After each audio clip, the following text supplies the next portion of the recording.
मैं बात करता हूं जिनकी मूर्ति के ऊपर विवाद है, उनका क्या कंट्रीब्यूशन था, उनको क्यों इतना माना जाता है दक्षिण भारत के अंदर।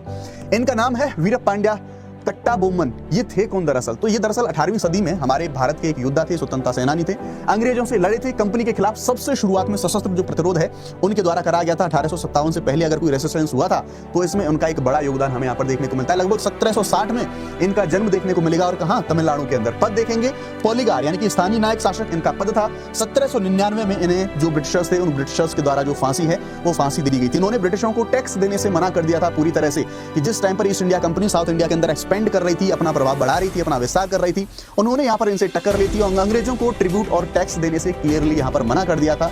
और देखेंगे एक बड़ा ही पॉलिटिकल विद्रोह हमें यहाँ पर साउथ इंडिया में इनकी लीडरशिप में देखने को मिलता है। इसके अलावा पोलीगार वॉर में इनके द्वारा नेतृत्व करा गया। वो पहले जो सबसे पहले जो पोलीगार वार था 1799 में उसके प्रमुख नेता थे और सैन्य प्रतिरोध करा और जो सभी नायक थे, राजा थे वहां के, उन सबको मोबिलाइज करा।